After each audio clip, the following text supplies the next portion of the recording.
Netaji Subhash open ইউনিভার্সিটিতে যারা Yuji কোর্সে কিংবা বিডিপি কোর্সে পড়ছেন, আপনারা জানেন যে এই ডিসেম্বরের 26 তারিখ থেকে আমাদের পরীক্ষা শুরু। এখন তিন ধরনের স্টুডেন্টস কিন্তু রয়েছে।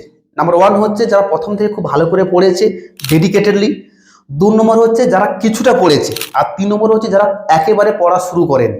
তিনজনের মধ্যেই কিন্তু কনফিউশন রয়েছে যে আমরা পরীক্ষা যে দিতে যাব, যদি প্রশ্নপত্র কমন না আসে কিংবা পরীক্ষার সময় যদি কোনো সুযোগ না দেয়, অনেকেই আছে যারা একেবারে পড়া শুরু করেনি, তারা কিন্তু ওরকম কিছু অ্যাডভান্টেজ নেওয়ার জন্য কিন্তু প্রস্তুত হয়ে যাবে, সেটা অলরেডি তারা প্রস্তুতি নিয়ে নিয়েছে।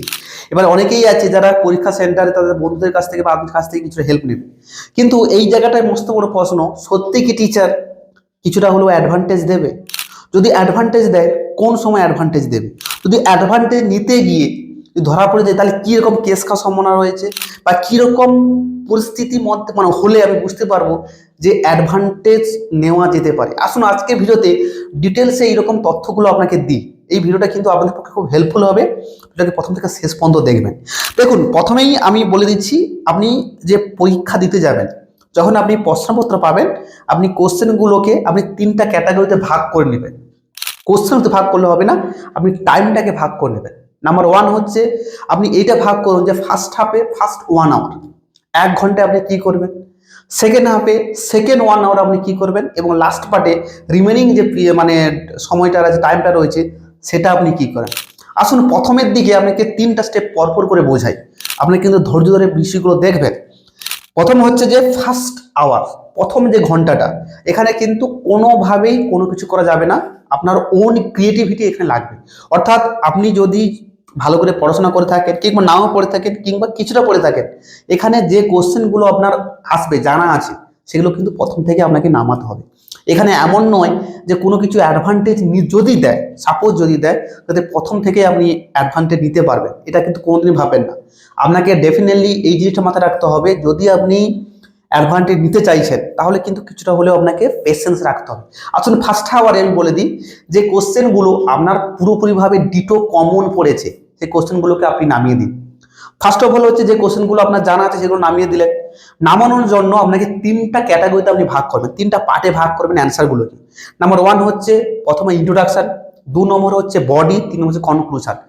যাই আপনি অ্যান্সার লিখুন, যতগুলো কোশ্চেন লিখুন না কেন, এই 3টা অংশ আপনি ডেফিনেটলি কোশ্চেন লেখার সময় কিন্তু নামাবেন, না হলে কিন্তু কোনোভাবেই নম্বর পাবেন না। আর যদি কিভাবে অ্যান্সার লিখতে হয়, তাহলে কিন্তু আমি অলরেডি ভিডিও করে দিয়েছি, আপনি দেখে নেবেন। আমার যে লিস্ট আছে চেক করে নেবেন, যেখানে কিন্তু ডেফিনেটলি দেখতে পাবেন, কিংবা পরীক্ষার খাতাপত্র কেমন চেক হয় তারও কিন্তু ভিডিও করে দিয়েছি, আপনি দেখে নেবেন। তাহলে আপনার 3টা পার্ট প্রথম থেকে গেল, যে ফার্স্ট আওয়ারে আপনি আপনার জানা জিনিসগুলো আছে সেগুলোকে আপনি নামানেন, এটা কিন্তু আপনি প্রথমে বুঝে নিলেন। সেকেন্ড পার্টে হচ্ছে যে কিছুটা হলেও আনকমন কোশ্চেন আপনাকে অ্যাটেম্প করতে হবে। ফার্স্ট পার্টে আপনি কমন কোশ্চেনগুলো লিখলেন, সেকেন্ড পার্টে কিন্তু আনকমন কোশ্চেনগুলোকে অ্যাটেম্প করতে হবে। এবারে এমন নয় যে আপনার টোটালি জানা নেই, তাহলে কিন্তু টোটালি আপনি খুঁজে পাবেন। আনকমন মানে হচ্ছে আপনার মনে হয়েছে যে আমি জিনিসটা পড়েছি, কিন্তু এইখানে আমি অ্যান্সার লিখতে পারবো, এইসব জিনিসগুলো যদি জানা থাকে, তাহলে কিন্তু এটাকে আমি সেকেন্ড পার্টে লিখবো। সেকেন্ড পার্টে আনকমন কোশ্চেনগুলো হচ্ছে, ধরুন আপনি সেকেন্ড পার্টে কিছু কোশ্চেনগুলো আপনাকে তো অবশ্যই প্রত্যেকটা কোশ্চেন অ্যাটেম্প করতে হবে, আমি প্রত্যেকটা ভিডিওতে বলি, প্রত্যেকটা কোশ্চেন কিন্তু আপনাকে ডেফিনেটলি অ্যাটেম্প করতে হবে। এই জন্য আপনার প্রত্যেকটা কোশ্চেন ধরে ধরে যখন আপনি অ্যাটেম্প করলেন, করে নেওয়ার পর আপনি দেখে নেবেন যে কোন কোশ্চেনটার সঙ্গে কোন কোশ্চেনটা ম্যাচ করছে। ভালো করে শুনেন, ধরুন ফার্স্ট হাফে আপনার জানা কোশ্চেনগুলো নামিয়ে দিলেন, সেকেন্ড হাফে আপনার কিছুটা মনে হয় যে এই কোশ্চেনটা আমি লিখতে পারবো, তাহলে কিছুটা লিখতে পারবো, বাকিটা কি করবেন, বাকিটা হচ্ছে ফার্স্ট হাফে যে কোশ্চেনগুলো লিখেছেন বা যতটা আপনি পড়েছেন, আপনি দেখুন কোন কোশ্চেনটার সঙ্গে এটা ইন্টারলিঙ্ক হচ্ছে, ম্যাচিং হচ্ছে অ্যান্সারটা, বা কিছুটা হলেও কানেকশন রয়েছে, সেইভাবে কিন্তু অ্যান্সারটা লিখবেন। এখানেও আপনাকে 3টা পার্ট লিখতে হবে, ইন্ট্রোডাকশন, বডি এবং কনক্লুশন, 3টা পার্ট লিখলেন, এবং এইখানে কিন্তু স্টেপ বাই স্টেপ সেরকমভাবে কানেকশন তৈরি করে নিয়ে কোশ্চেনগুলোকে আপনাকে নামাতে হবে, এটা বুঝে নিলেন। থার্ড পার্টে যেটা মোস্টলি পার্ট, যেটা হচ্ছে একবার শেষের পোর্শনে, আপনাকে টাফ কোশ্চেনগুলো অ্যাটেম্প করতে হবে, যে কোশ্চেনগুলো দূর দূর কোনো সম্পর্ক নেই, সেই কোশ্চেনগুলো কিন্তু আপনাকে এখানে অ্যাটেম্প করতে হবে। এই কোশ্চেনগুলো আপনি নামাবেন, স্টেপ বাই স্টেপ আপনি দেখে নেবেন, সেটা না জানা থাকলেও কিংবা না জানা থাকলেও মাথা ফাটিয়ে কিন্তু কোশ্চেনগুলোকে নামাতে হবে। যদি তার নামাতে না পারেন, এইবারে আসবে অ্যাডভান্টেজ নেওয়ার সময়, ভালো করে বুঝে নিন। প্রথম হচ্ছে যে সি দ্য ইনভায়রনমেন্ট, আপনাকে পরিস্থিতি পরিবেশ চারিদিকে লক্ষ্য করতে হবে। আপনি দেখবেন আপনার আগে অনেকে ধৈর্য হারিয়ে অনেক কিছু অ্যাডভান্টেজ নিয়েছে। নেওয়ার ফলে আপনি দেখবেন যে কিরকম পরিবেশটা তৈরি হচ্ছে চারিদিকে। প্রথম নম্বর অপশনটা হচ্ছে যে হেল্পিং যে হচ্ছে, ধরুন কোনো বন্ধু বান্ধব কাউকে হেল্প করছে, মানে করছে কিনা এটা আপনি প্রথমে দেখুন। ধরো কোনো বন্ধু বান্ধব কোশ্চেন জানতে পারছে না, কেউ পার্শ্ববর্তীকালে কেউ তো জিজ্ঞাসা করবে একটু তুমি বলো একটু, বা আপনি একটু বলুন। এই যে পরিবেশটা, হেল্পিং নেচারটা বা হেল্পিং মেথডটা ওখানে অ্যাপ্লাই হচ্ছে কিনা স্যারের উপস্থিতিতে, এটা দেখবেন যে সাহায্য কি অন্যরা নিচ্ছে। আপনার মতো আপনি ভাববেন না যে আপনি একা আছেন, আমার মতো অনেকেই আছে, আপনি দেখবেন যে হেল্পিং বা সাহায্যটা কার কাছ থেকে নিচ্ছে বা কিরকম নিচ্ছে, এটা অবশ্যই মাথায় রাখবেন। 2 নম্বর হচ্ছে স্যারের রিয়াকশান দেখবেন, যে এরকম যখন স্টুডেন্টরা যখন কাউকে জিজ্ঞাসা করছে বা হেল্প করছে, তখন স্যারের রিয়াকশনটা কেমন হচ্ছে। স্যার কি দেখে না থাকার ভান করছে, না স্যার কিন্তু পরিষ্কারভাবে রেস্ট্রিক্টেড ভাবে ওদেরকে বাধা দিচ্ছে, এই চিন্তা করবে না, কথা বলবে না। তাহলে কিন্তু কিছু হলেও সতর্ক হয়ে যান, এখানে কিন্তু নেগেটিভ এনভায়রনমেন্ট তৈরি হয়েছে, সেক্ষেত্রে কোনোভাবে আপনি অ্যাটেম্প করতে যাবেন না।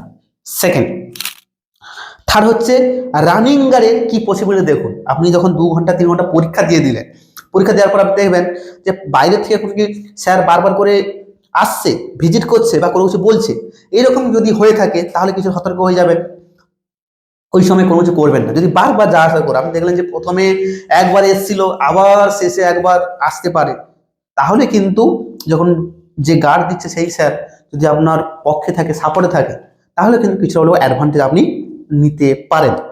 তারপরে হচ্ছে যে স্যারের ইন্টেনশন, স্যারের কথাবার্তায়, অ্যাটিটিউডে কিংবা স্যারের যে এক্সপ্রেশনে আপনি বুঝতে পারবেন স্যার কি বলতে চাইছে বা কি বোঝাতে চাইছে। এইরকম যদি সমস্ত কিছু পজিটিভ দিকে থাকে, তাহলে কিন্তু আপনি যে জিনিসগুলো অ্যাপ্লাই করতে চাইছেন সেই জিনিসগুলো কিন্তু আপনি অ্যাপ্লাই করতে পারেন, বন্ধু সাহায্য নিতে পারেন, আদার্স কোনো মেথড কিন্তু আপনি অ্যাপ্লাই করতে পারেন। এটা তো আপনি করলেন, ধরুন এটা সব হয়ে গেল কিংবা হলোই না, আপনি বসে কি করবেন, বসে আপনাকে বলে দিচ্ছি আপনি যেগুলো পড়েছেন এখান থেকে ওখান থেকে ওখান থেকে এখান থেকেও টুকে টুকে কিন্তু প্রত্যেকটা কোশ্চেন অ্যাটেম্প করে দিয়ে আসতে হবে। কোনো কোশ্চেন কিন্তু আপনাকে ছাড়া যাবে না, যদি কোশ্চেন আপনি ছেড়ে দেন তাহলে কিন্তু মহাবিপদে পড়ে যাবেন। এই জিনিসটা কিন্তু মাথায় রাখবেন, কোশ্চেন কোনোভাবেই আপনি ছাড়বেন না, প্রত্যেকটা কোশ্চেন অ্যাটেম্প করুন। যদি অ্যাডভান্টেজ করতে পারেন, হেল্প নিতে পারেন, তাতে কোনো অসুবিধা নেই। যদি না পারেন তাহলে কিন্তু কোনোভাবেই আপনাকে কোশ্চেন ছাড়বেন না, মোট add anyhow each and every question কিন্তু আপনাকে অ্যাটেম্প করে আসতে হবে, এটা কিন্তু মাথায় রাখুন। তারপরে হচ্ছে যে সি ওর কপি, যদি আপনার টাইম বেশি থাকে সময়ের আগে কপি শেষ করে দিন, আপনার কপিটাকে দেখুন দাগ নম্বর কি কোথায় ঠিকঠাক হয়েছে কিনা, দাগ নম্বর কোথাও কোনো বানান ভুল হয়েছে কিনা, বা কোন জায়গায় কি কি কারেকশন করতে হবে, রোল নম্বর বা আদার্স কোনো রেজিস্টার নম্বর যদি ঠিকঠাক থাকে ভালো করে ম্যাচ করে নিন, দুবার জায়গা এইসব কিন্তু করুন। তারপরে হচ্ছে যে চেক ইউর মিস্টেকগুলো কিন্তু অ্যাপ্লাই করুন। কোনো কোশ্চেন যদি কোনো জায়গায় গ্যাপ দিয়ে থাকেন পরিপূর্ণ চেষ্টা করুন, কোন কোশ্চেন ছেড়ে থাকলে লিখুন। কোনোভাবে কিন্তু বসে থাকবেন না, খাতা আগে থেকে দেবেন না, পুরোপুরিভাবে টাইমটাকে ইউটিলাইজ করুন, ম্যানেজ করুন, পরিবেশ দেখুন, তারপরে কিন্তু অ্যাডভান্টেজগুলো নিন। যদি অ্যাডভান্টেজ দেয় অবশ্যই অ্যাপ্লাই করুন, আদারওয়াইজ আপনি যে কোনোভাবে প্রত্যেকটা কোশ্চেন অ্যাটেম্প করার চেষ্টা করুন। এইসব জিনিসগুলো করুন, দেখবেন আশা করছি আপনাদের ক্ষেত্রে কোনো সমস্যা হবে না, পরীক্ষা ঠিকঠাক করে হবে, পরিস্থিতি অনুসারে কিন্তু দেখবেন সবারই পরীক্ষা ভালো হবে। আশা করছি এই ভিডিওটা আপনাদের পক্ষে হেল্পফুল হয়েছে। যদি ভিডিওটি ভালো লাগে লাইক করুন, শেয়ার করুন, চ্যানেলে প্রথমবার হয়ে তাহলে চ্যানেল সাবস্ক্রাইব করুন। দেখা হচ্ছে অন্য কোনো ভিডিওতে, অন্য কোনো সময়। ভালো থাকবেন সবাই।